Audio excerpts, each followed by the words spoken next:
When an alien's question provoked a human's rage, a war began. Part 4. The Velcrin attack came at dawn Galactic Standard Time. 17 battle groups jumped into human space simultaneously, targeting military installations with cold precision. Their ships were massive, built over centuries, equipped with weapons that could vaporize asteroids. They expected the war to last 3 months.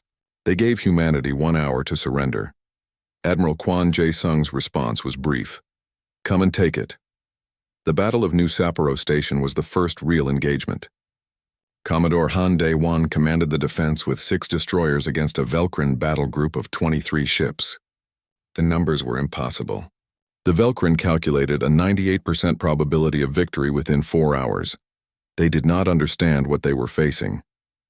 Han split his forces into 3 groups, each operating independently. The Velcrin expected a unified defense, a logical formation, a predictable response. Instead, human ships scattered like birds, attacking from random angles, breaking formation in ways that made no tactical sense. Except it did make sense. Human sense.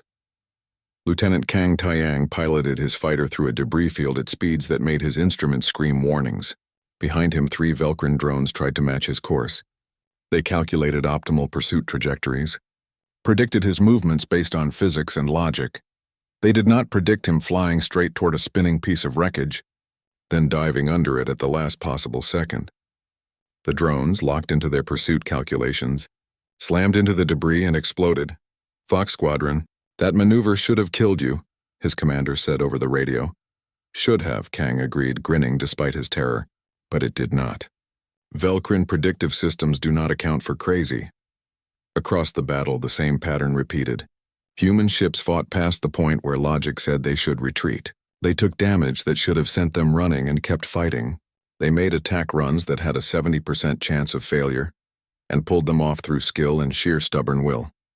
The Indomitable, Commander Yoon Mina's ship, lost its port engine in the first hour of fighting. Velcrin calculations said it would withdraw for repairs. Instead, Yoon used the damaged engine as a weapon, letting it vent plasma in a stream that she directed at enemy ships like a cutting torch. "Commander, that is incredibly dangerous," her chief engineer warned. "I know," Yoon replied calmly. "Do it anyway." The Battle of New Sapporo lasted 14 hours, not 4.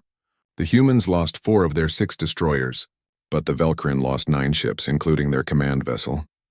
The rest retreated, their predictive models completely shattered. Ralthos, the Velcrin Supreme Commander, studied the battle data with growing frustration. "Explain how 6 ships damaged 9 of ours." "Human tactics are non-optimal," his tactical officer replied. "They sacrifice efficiency for unpredictability. They accept casualties that serve no strategic purpose. They fight in ways that have low probability of success. Yet they succeeded." "Yes, Commander. They succeeded because we could not predict their actions. Our models assumed they would behave logically. All intelligent species behave logically," Ralthos stated. "Perhaps," the officer said carefully, "humans define logic differently than we do." The war spread across human space like fire. Every colony became a battleground, every station a fortress, and everywhere they went, the Velcrin encountered the same impossible problem: humans who refused to act the way they should. On Bright Horizon Colony, where the incident had started, 2,000 colonists held off a Velcrin landing force of 8,000. They used improvised weapons, homemade explosives, and tactics learned from centuries of human warfare. They dug trenches. They set traps. They fought from buildings and sewers and anywhere else they could hide. The Velcrin had superior firepower. The humans had superior fury. It took the Velcrin 3 weeks to secure a colony they had expected to capture in 3 days. When they finally raised their flag over the colony center, the memorial monument still stood untouched. The colonists had defended it to the last. Dr. Nam Woo-jin, working in a secret research facility on Earth, developed new weapons based on human advantages. Not bigger guns or stronger shields, but systems designed around human reflexes and instincts. Fighter craft that responded to pilot emotions, reading stress levels and adrenaline to predict aggressive maneuvers. Targeting systems that worked with human pattern recognition instead of against it. Weapons that could be wildly inaccurate, but devastatingly effective in human hands. The Velcrin optimized for precision, Dr. Nam explained to Admiral Kwan.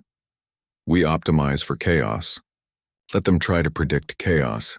The new systems were rushed into production. Within months, human fighters equipped with emotion-responsive controls were dominating Velcrin drones in close combat. The drones were faster, more accurate, more efficient. But human pilots, feeling fear and anger and determination, reacted in ways no program could anticipate. Lieutenant Kang Taiyang became the first human ace, shooting down 23 Velcrin drones in 6 months. When asked his secret, he said simply, "I fight like I am already dead." So does every other human pilot. The drones fight like they want to survive. That makes all the difference. The Galactic Council watched the war with growing horror. The Velcrin were supposed to win easily. Humanity was supposed to collapse under superior technology and numbers. Instead, the war dragged on, month after month, with no end in sight. Fleet Admiral Song Yun Kyung, commander of all human forces, stood in her command center looking at casualty reports. The numbers were terrible. Thousands dead, hundreds of ships lost, entire colonies burned, but humanity was still fighting. Why do they not surrender? A Taldran observer asked, watching the tactical displays. They cannot win. Every projection shows eventual Velcrin victory. Why sacrifice so many lives for an impossible cause? Song turned to face him. Because we do not fight for victory. We fight because surrender is worse than death. We fight because our dead deserve to be remembered. We fight because if we stop fighting, we are not human anymore. That is illogical. Yes, Song agreed. It is. Ask the Velcrin how that is working out for them. The Battle of Jindo Station proved to be the turning point. The Velcrin committed a full third of their fleet to taking this critical supply hub. Humanity could not match their numbers, but Han Daewon had a plan. For weeks, human forces had been retreating, drawing the Velcrin deeper into human space. It looked like defeat. It looked like humanity was finally breaking. It was a trap. Human ships had been scattering mines throughout the retreat path, too small for Velcrin sensors to detect individually but deadly in clusters. Automated defense satellites had been left behind, their power signatures masked. Supply depots had been rigged to explode. Every meter of space the Velcrin advanced through was seeded with danger. And when the Velcrin fleet committed to the final assault on Jindo Station, every human ship in the sector converged on their position. The battle was chaos. The Velcrin tried to maintain formation, to fight efficiently, to respond logically to each threat. But the threats came from every direction at once. Mines exploded beneath them. Satellites opened fire from unexpected angles.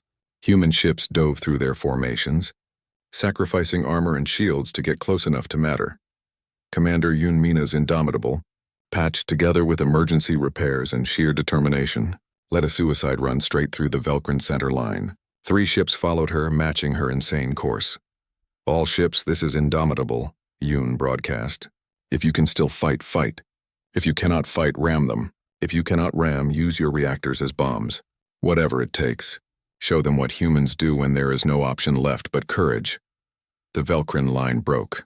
Not because they were defeated tactically, not because they ran out of ships, but because their predictive models completely failed to account for the sheer reckless audacity of the human attack.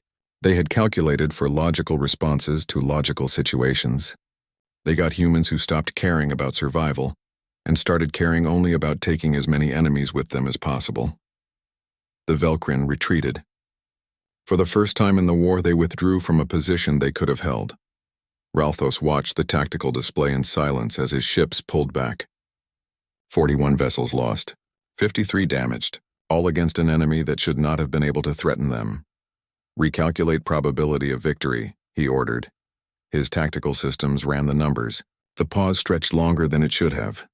Probability of military victory, 72%. The computer finally replied. Probability of acceptable victory, 41%. Probability of Pyrrhic victory, 31%. Explain acceptable victory. Victory achieved with losses that do not significantly impact Velcrin military capability. Based on current human resistance patterns, even full military defeat of humanity would cost projected 38% of deployed Velcrin forces and require minimum 8 years of continuous combat. Ralthos felt something he had not experienced in his entire career. Doubt, not about the outcome. The Velcrin would win eventually, but at what cost? And what would they be winning? Dead planets? Destroyed colonies. A species that would never stop resisting. Human behavior remains non-optimal, his tactical officer noted. They fight battles they cannot win. When an alien's question provoked a human's rage, a war began. Part 3. The emergency session of the Galactic Council was held 1 month after the deaths. Representatives from across the galaxy gathered once again, but this time the atmosphere was heavy with tension. The Grand Chamber felt smaller somehow, as if the walls were closing in. The Velcrin presented their case first. Kolvath stood before the assembly, his gray metallic skin reflecting the chamber's lights, and laid out a precise timeline of events. Human vessel approached Velcrin research ship. Humans fired without warning. Velcrin responded with minimal defensive force. 3 humans died due to their own captain's aggressive actions. We calculate the fault at 97% human. Kolvath concluded. We offer standard compensation for genetic material loss. 10 million credits and access to our medical database. This is generous according to Galactic Council protocols. Ambassador Park Ji-woo stood slowly. His hands trembled slightly, something Han had never seen before. You reduce our people to genetic material. You offer money for lives. You call it generous. It is factually generous, Kolvath replied. The humans who died had not yet reproduced or made significant contributions to their species. Their loss, while unfortunate, is statistically negligible. We are offering compensation beyond their calculable value. The chamber erupted, not from the human delegation but from several other species. A representative from the Taldran Confederacy, a powerful neutral alliance, stood up. The Velcrin speak of value as if all worth can be measured in credits and genetics, Ambassador Choi Jin-ho of the Taldran said. Perhaps they should consider that other species measure value differently. But the Velcrin had allies too. 3 major powers spoke in their favor, citing the importance of scientific research and the need for emotional species to learn self-control. They suggested that humanity was too immature for council membership, too quick to violence, too unpredictable. Admiral Kwon Jae-sung watched the proceedings from Earth via secure transmission. Beside him sat President Im Soo-jin, her face drawn with exhaustion. Neither had slept well in weeks. They are going to ask us to punish our own officers, the Admiral said quietly. They will demand we court-martial Captain Han and Commander Yoon for defending a human colony. I know, President Im replied. And if we refuse, they will use it as proof that we cannot control our military, that we are dangerous. What will you do? The President was silent for a long moment. Then she said, I will do what is right, not what is easy. On the Indomitable, Han Dai-won stood in his quarters packing his belongings. He expected to be arrested at any moment. Court-martialed, probably. Stripped of rank and imprisoned. He had known the consequences when he ordered that warning shot. He regretted nothing. A knock came at his door. Dr. Choi Hana entered, her face pale. I tried, Captain. I tried to make them understand. I know you did. I arranged one more meeting, between you and Thalamus, the emissary whose question started all this. Maybe if you talk face to face, you can make him understand why his question was so hurtful, why this whole situation happened. Han almost refused. What was the point?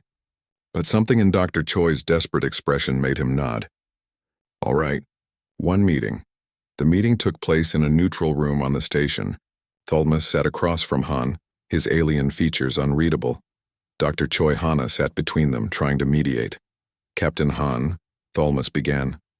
I have studied your file extensively. You have lost multiple family members to warfare. Your grandfather, your sister, 3 close friends. This loss has shaped your psychology, yes? Yes, Han said flatly. Then you understand that my question was not meant to cause pain. I sought only to understand the mechanism by which your species continues to engage in self-destructive behavior, despite obvious negative outcomes. You called us defective. I asked if there was a defect. Yes. Because from our perspective, killing one's own species members is defective behavior. It reduces overall genetic fitness. It wastes resources. It creates unnecessary suffering. We eliminated such behavior in our own species 40,000 years ago. Han leaned forward. And what did you lose when you eliminated it? Thalamus tilted his head. Nothing of value. We became more efficient, more peaceful, more advanced. You lost the ability to understand sacrifice, Han said quietly. My grandfather did not die because he was defective. He died because he chose to save others instead of saving himself. My sister did not die because she was broken. She died because she valued her crew's lives more than her own. Every human who ever gave their life for another person made a choice. We call that heroism, not defect. But it is still death, Thalmus replied. The outcome is the same regardless of your emotional interpretation. Dead is dead, is it? Han asked. My grandfather has been dead for 20 years, but every person he saved went on to live full lives. They had children.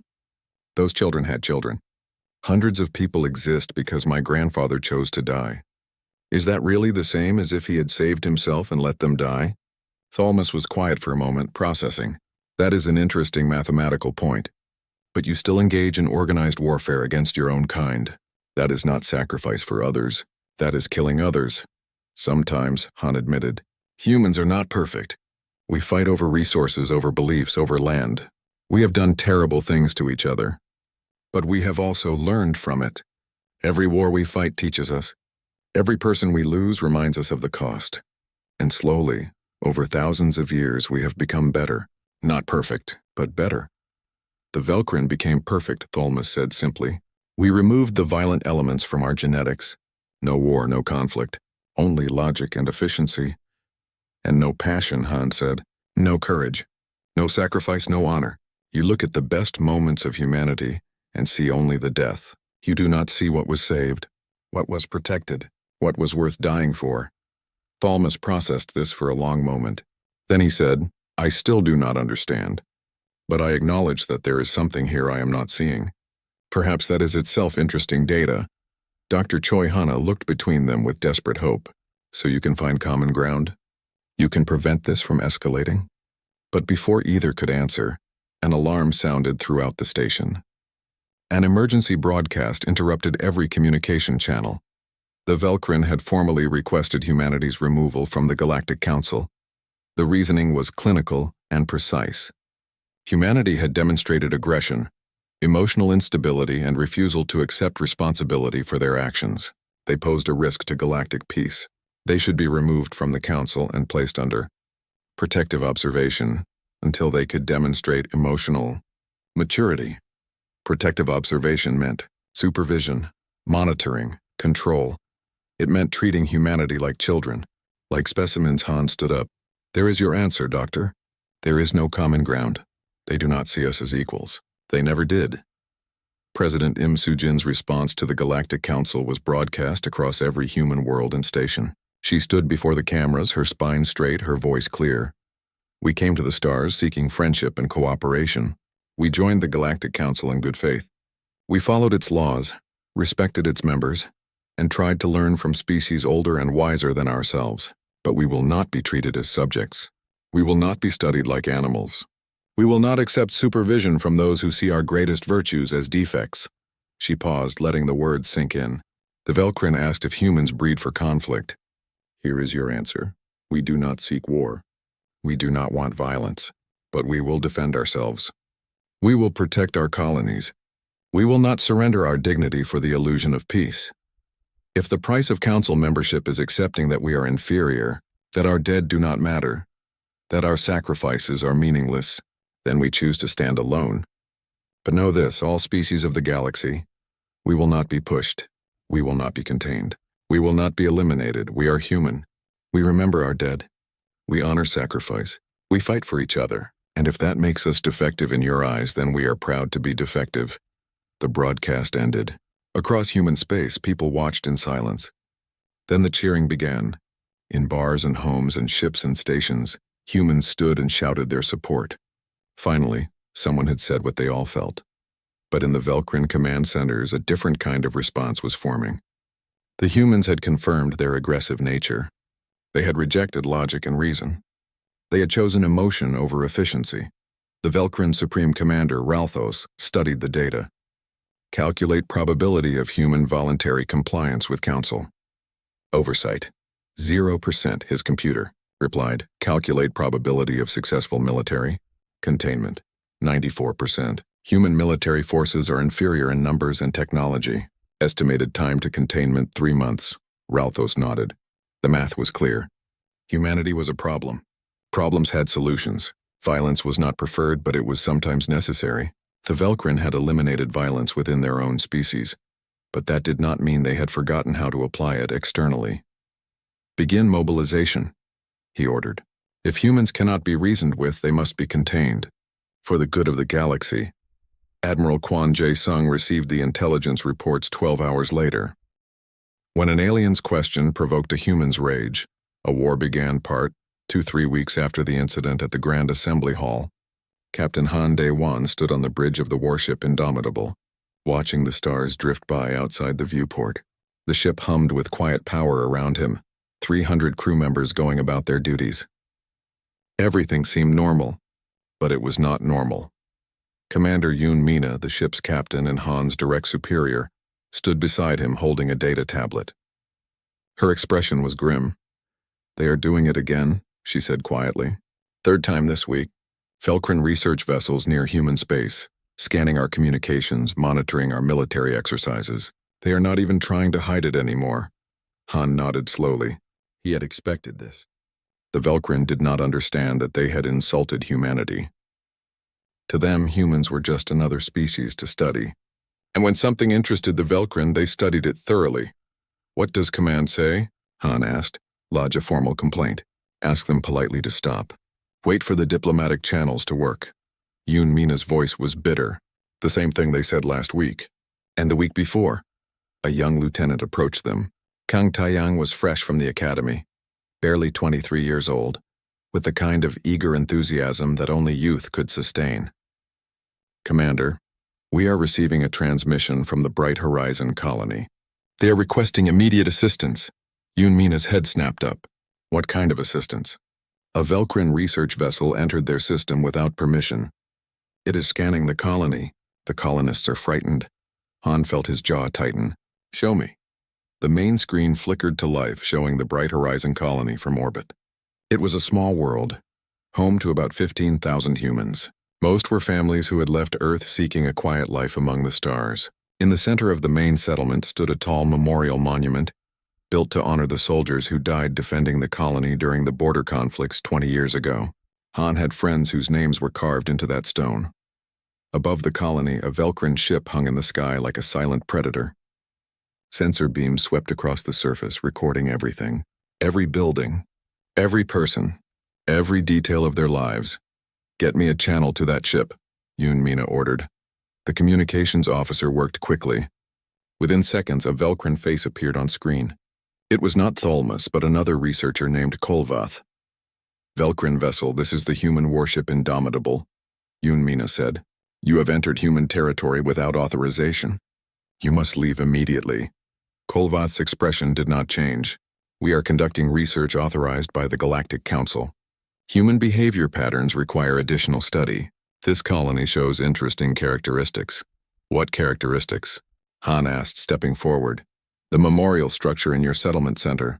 You dedicate significant resources to remembering dead individuals. We wish to scan the structure and analyze why you do this. It may help us understand the defect we discussed at the assembly." Han felt the rage building again, hot and sharp. "That is not a structure. It is a memorial. Those are not data points. They are people." "Yes, deceased people," Kolvath agreed. "We do not understand why you maintain records of genetic dead ends. It seems inefficient. Our scans will help explain this behavior." On the colony surface, frightened families were gathering their children. They knew what those sensor beams meant.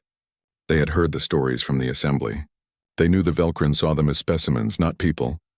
"Last warning," Yoon Mina said, her voice hard. "Leave our territory now or we will force you to leave." "That would be unwise," Kolvath replied. "We have not completed our research. We require 3 more hours of scanning. Your emotional response is noted and will be included in our data." Dr. Choi Hana's voice came through the command channel. She had been assigned to the Indomitable after the incident at the assembly, meant to help prevent exactly this kind of situation. "Commander, let me speak with them. I can explain that they are violating cultural boundaries." But Han was already moving. "Weapons target their sensor arrays. Fire a warning shot across their bow." "Captain Han, wait," Dr. Choi Hana started to say. The Indomitable's weapons flashed. A bright beam of energy cut through space, passing within 50 meters of the Velcrin ship. It was a warning, nothing more. A message that said, "We are serious. Leave now. The Velcrin ship did not leave, instead it fired back. They are locking weapons on us, the tactical officer shouted. They claim we attacked them first. Evasive maneuvers, Mina commanded. Return fire, disable their engines only. What happened next took less than 30 seconds, but it changed everything. The Indomitable dodged the first Velcrin shot, its engines burning hard to port. The Velcrin ship, moving with cold precision, adjusted its aim. The second shot hit the Indomitable's port side, cutting through the shield and punching into the crew quarters. Alarms screamed. Emergency systems activated. And in Section 7, 3 crew members died instantly as atmosphere vented into space. Han felt the ship shudder beneath his feet. He felt the deaths like physical blows. 3 people. 3 humans who woke up this morning never expecting to die. Return fire, he roared. Full weapons, take out their ship. Belay that order, Mina countermanded. Her face was pale but controlled. Cease fire. All stop. The Velcrin ship was already disengaging, its engines powering up. Kulvath's face remained on screen, completely calm. Your aggressive action has been noted, the Velcrin researcher said. We will file a formal complaint with the Galactic Council. Our defensive response was measured and appropriate. Then the transmission cut off. The Velcrin ship jumped to faster than light speed and vanished. The bridge was silent except for the alarms. Han stared at the empty space where the Velcrin ship had been. 3 crew members dead, and the Velcrin called it a defensive response. They would file a complaint. They would claim humans were aggressive, violent, dangerous. Get me the casualty report, Mina said quietly. Lieutenant Kang Taeyang brought it up on screen. 3 faces, 3 names, 3 humans who would never go home again. Ensign Bae Ji-hoon, age 24, communications specialist. He had a girlfriend waiting for him on Earth. Petty Officer Kim Nari, age 31, engineer. She had 2 daughters on the Mars colony. Chief Park Dong-yun, age 45. Veteran of the border conflicts, he survived a war only to die in what the Velcrin would call a regrettable misunderstanding. Han wanted to put his fist through a wall. He wanted to take the Indomitable and hunt down that Velcrin ship. He wanted to show them exactly what human aggression looked like when it was unleashed. Instead, he stood perfectly still and watched the casualty report update with cold, clinical details. Time of death. Cause of death. Next of kin to be notified, Dr. Choi Hana appeared on the bridge, her face stricken. I'm so sorry. I tried to warn them about cultural sensitivity. They do not understand. They literally cannot understand why you are angry. Then they will learn, Han said quietly. Mina turned to face him. Captain Han, I understand how you feel. But we cannot start a war over this. We have to go through proper channels. Proper channels? Han's voice was tight. 3 people are dead. The Velcrin killed them and called it research. What proper channel fixes that? I do not know, Mina admitted. But I know that if we escalate this, more people will die. Many more, she was right. Han knew she was right. But standing there, looking at those 3 faces on the screen, he could not make himself care about politics or diplomacy or proper channels. News of the incident spread through the fleet within hours. Through Earth's colonies within a day. Through all of human space within a week. And everywhere the news went, the same question followed. If the Velcrin would kill 3 humans over research data, what would they do next? How many more would die before humanity said enough? On Earth, protests began. People gathered in front of government buildings demanding action. They carried signs with the names of the dead. They asked why their government was not protecting them. President Im Soo-jin, the leader of Earth's unified government, found herself in an impossible position. The Galactic Council was demanding she discipline the officers involved. The Velcrin were claiming humans had attacked them without provocation, and her own people were calling for justice. Back on the Indomitable, Han stood in the ship's memorial room, a small chamber where crew members could pay respects to fallen comrades. He added 3 new names to the wall display. Lieutenant Kang Taeyang found him there. Sir, the crew is asking what happens now. What do I tell them? Han was quiet for a long moment. Then he said, tell them we remember. Tell them these names matter. Tell them that humanity does not forget its dead. Is that all? No, Han said. Tell them that if the galaxy thinks we will accept this, they do not understand who we are. Far away on the Velcrin homeworld, Researchers were analyzing the combat data from the incident. They were updating their models of human behavior. They were calculating probabilities and risks, but they were not understanding. They saw the data but not the meaning. They saw the response but not the reason. They saw humans willing to die for others and called it defective. They had no idea what they had truly started. When an alien's question provoked a human's rage, a war began. The Grand Assembly Hall floated in the darkness of space, a massive station where representatives from 200 different worlds gathered to discuss the future of the galaxy. Inside the main chamber, lights from 1,000 different sources cast strange shadows on the walls. Some delegates breathed oxygen, others methane, and a few existed as pure energy contained in special fields. They had all come here for one purpose: to maintain peace among the stars. Captain Han De-wan stood near the back of the human delegation, his military uniform crisp and perfectly pressed. He had served Earth for 20 years, fought in 3 major conflicts, and lost people he loved to war. Now he was supposed to stand quietly while diplomats talked. It was harder than any battle he had ever fought. Ambassador Park Ji-woo sat at the main table, his gray hair and calm expression making him look like someone who had seen everything. He had been negotiating with alien species for 15 years and had never once lost his temper. Next to him sat Dr. Choi Hana, a scientist who specialized in understanding how different species thought and communicated. She wore glasses that translated alien body language into data streams only she could see. The morning session had been boring. Trade routes, mining rights, border disputes that meant nothing to Han. He shifted his weight from one foot to the other and wished he was back on his ship. Then, the Velcrin delegation requested private time with the humans. The Velcrin were old. Their civilization had been exploring space when humans still lived in caves. They were tall, with gray skin that seemed to shift like liquid metal, and eyes that held no emotion Han could recognize. They moved with perfect efficiency, never wasting a single motion. Everything about them screamed cold intelligence. Their leader, an emissary named Thalmus, stood before the human delegation in a smaller private chamber. Around them, the wall showed images of Earth from space rotating slowly. "We wish to understand humanity better," Thalmus said. His voice came through a translator, flat and without any feeling. "Our records show your species has engaged in continuous warfare throughout your recorded history. Wars between nations, between religions, between ideologies. You have killed billions of your own kind." Ambassador Park nodded slowly. "That is true. Our history is violent. We are not proud of all we have done." "Interesting," Thalmus continued. He pulled up a holographic display showing human battles throughout history. "You document these conflicts extensively. You build memorials to the dead. You teach your children about wars. This suggests pride, not shame." Dr. Choi Hana leaned forward. "We remember so we do not forget. We honor the dead so their sacrifice means something. It is complicated." "Yes, complicated," Thalmus agreed. "This brings me to my question. We have studied 6,000 species across the galaxy. Most develop beyond internal conflict within 2,000 years. You have had civilization for 10,000 years and still fight each other. This is unique, aberrant.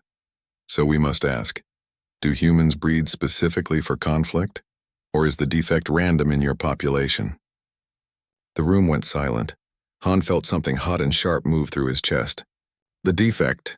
Thalmus had called human warriors defective. He had called Han's grandfather, who died defending a colony from raiders, defective. He had called Han's sister, who gave her life saving her crew, defective. "I apologize if the question causes discomfort," Thalmus continued, not noticing the change in atmosphere. "But from a biological standpoint, your willingness to kill your own kind suggests either a genetic predisposition to violence or a failure in social evolution. We simply wish to understand the mechanism. Is it breeding? Is it environment? Is it random mutation?"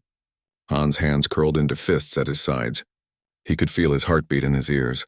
Ambassador Park was starting to respond, his voice diplomatic and calm, when Han stepped forward.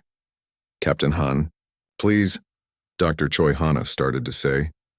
But Han was already speaking. His voice was quiet, controlled, but it cut through the room like a knife. "You want to understand the mechanism?" Han said. "Here it is. My grandfather was defective. He died holding a door shut so 30 families could escape a burning station. My sister was defective. She stayed at her post when her ship was breaking apart, making sure everyone else got to the escape pods first. Every soldier who ever threw themselves on a grenade to save their squad was defective. Every pilot who crashed their burning ship into empty ground instead of into a populated area was defective. Every person who ever chose to die so others could live was defective. Thalmus tilted his head, genuinely curious. Yes, that is what I am asking. What causes this behavior? It reduces genetic fitness. It makes no logical sense. Han took another step forward. Ambassador Park half rose from his chair, alarm crossing his face. We fight because we must, Han said, his voice dropping even lower. We die because we choose to. We remember because we refuse to let their sacrifice be forgotten. And if you mistake our history for weakness, if you think our willingness to die for each other is a defect, then you will learn the answer to your question firsthand. The temperature in the room seemed to drop. The other human delegates stared at Han with mixed expressions of shock and understanding. Dr. Choi Hana's face had gone pale. Thalmus remained calm, unbothered. I see I have caused offense. This was not intended. I seek only knowledge. Then I will give you knowledge, Han said. You have studied 6,000 species. How many of them would go to war over the memory of their dead? How many would fight to the last person defending someone they have never met? How many would burn their own worlds before letting them be taken? None, Thalmus answered immediately. Such behavior is illogical and ensures species extinction. Then we are the first, Han said. Remember that. Ambassador Park finally found his voice. I think we need to take a recess. Captain Han, you are dismissed. Emissary Thalmus, please forgive the emotional response. We will reconvene after lunch. Thalmus nodded, still completely calm. Of course. I will note that human emotional reactions are more volatile than predicted. This is useful data. Han turned and walked out before he did something he would regret. Behind him, he heard Dr. Choi Hana trying to explain human psychology to the Velcrin. He heard Ambassador Park's worried voice discussing damage control. He heard Thalmus asking more questions, genuinely confused about why anyone would be angry. In the corridor outside, Han leaned against the wall and closed his eyes. His hands were shaking. He had probably just caused a diplomatic incident. He might be court-martialed. He did not care. Some things were worth more than peace. Some insults could not be swallowed. Some truths had to be spoken, no matter the cost. Behind him, through the door, he could hear Thalmus saying something about fascinating unpredictability in human responses and potential genetic markers for aggression.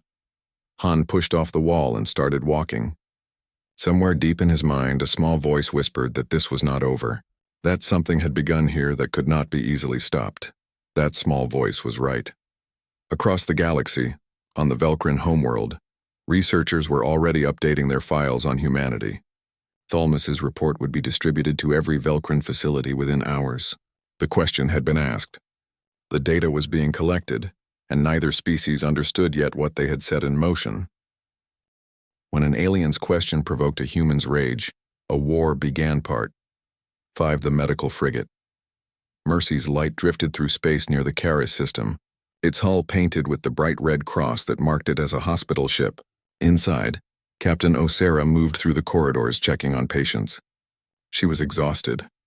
They all were. The Mercy's light had been evacuating wounded from the devastated colony on Charis for 3 days straight. The colony was lost.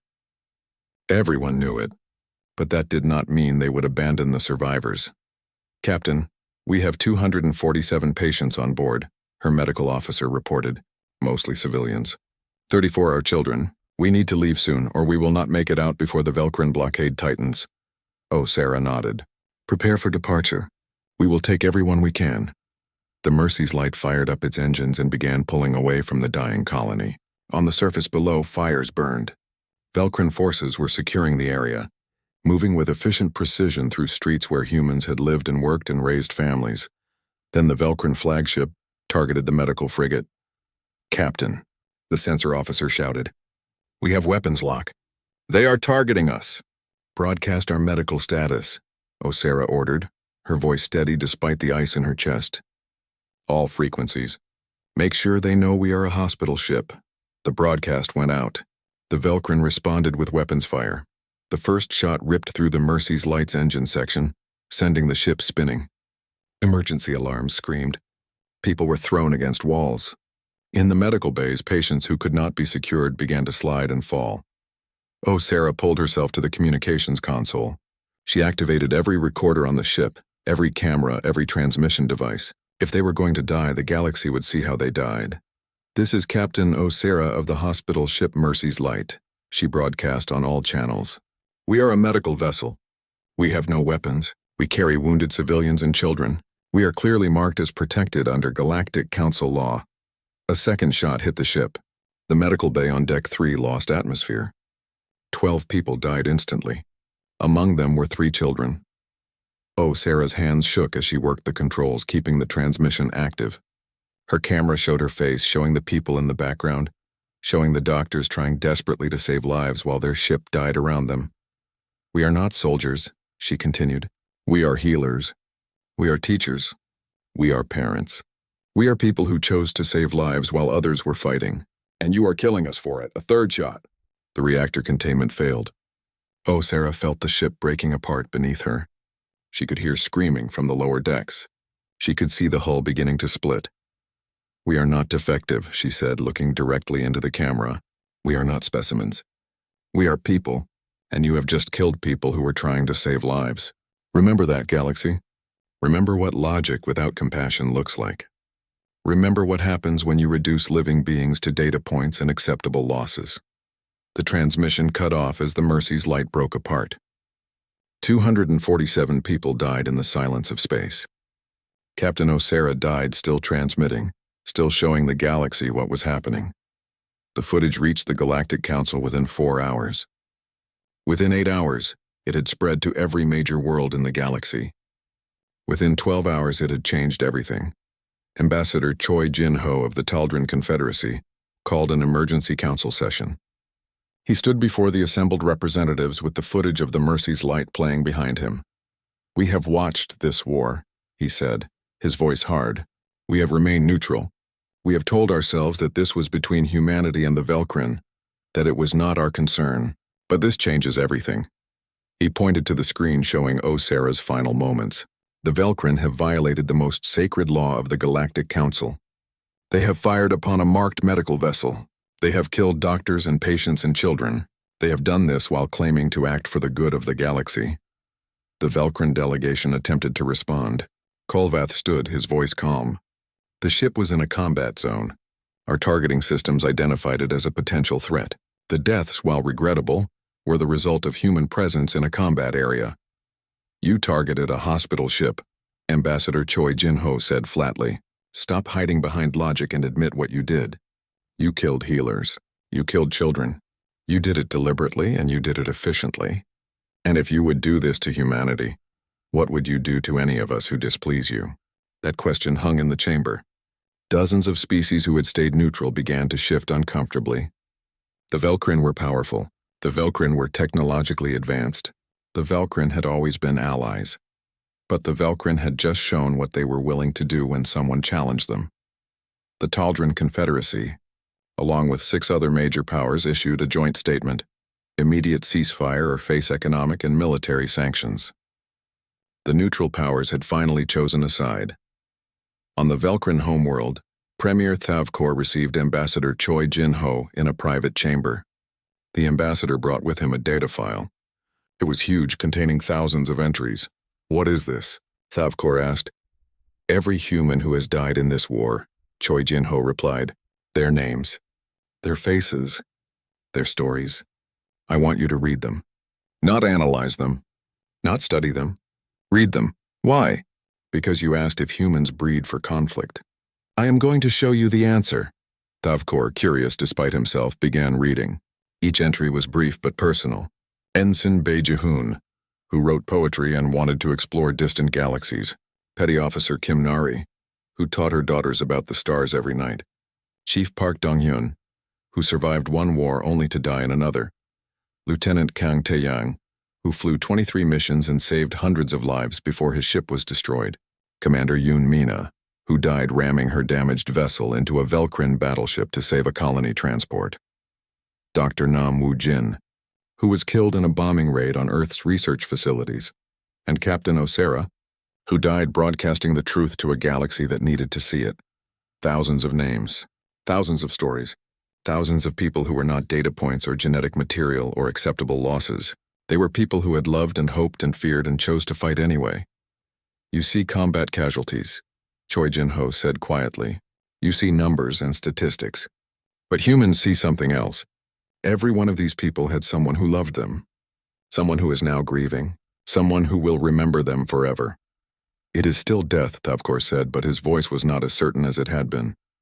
Yes, but it is death that means something. The soldier who threw herself on a grenade did not die because she was defective. She died because she valued her squad's lives more than her own. That is not a flaw in your biology. That is the highest expression of what biology can create. A being who cares about others more than itself. Thavkor was silent for a long time. Then he said, "We eliminated such behaviors from our species. We became more efficient. You became less," Choi Jin-ho said. You optimized away everything that makes life worth living, and when you encountered a species that had not, you called them defective. You started a war over a misunderstanding, and now thousands are dead because you could not see the value in sacrifice. What would you have us do? End this. Before more die. Before the galaxy sees you as monsters instead of scientists. Before you lose what little remains of your own humanity. We are not human, Thavkor pointed out. No, Choi Jin-ho agreed. But once you were something like them. Before you removed emotion. Before you optimized away compassion. Before you became so logical that you forgot what it means to care about someone other than yourself. While diplomacy moved slowly, the war reached its final crisis. Fleet Admiral Song Yun-kyung had gathered every remaining human warship at Kara Station for one last stand. It was a desperate gamble. If they won, they might force the Velkrin to negotiate. If they lost, humanity's organized military resistance would collapse. Commodore Han Dae-won commanded the vanguard. His ship, a battered destroyer that should have been scrapped months ago, led a fleet that was more patches and courage than actual combat capability. But it was what they had. The Velkrin fleet arrived in overwhelming force. Ralthos had committed everything to this battle. He would end the war here one way or another. The two fleets faced each other across the darkness of space, millions of kilometers apart, but close enough that sensors could count individual ships, close enough that everyone knew this was the end. Then the Taldrin fleet arrived. 50 ships appeared in formation between the two fleets, not attacking either side, just there. A wall of neutral power saying enough. Ambassador Choi Jin-ho's voice broadcast across all frequencies. Both fleets will stand down immediately. The Galactic Council, backed by the Taldrin Confederacy and its allies, demands an immediate ceasefire. Any ship that fires from this point forward will be considered in violation of Council law and will face the full weight of Council sanctions. We cannot stop now, Ralthos transmitted. We are on the verge of victory. Victory? Choi Jin-ho replied. Look at your casualty reports. Look at the time you have spent. Look at the resources consumed. Even if you destroy every human ship here today, how many of your own will you lose?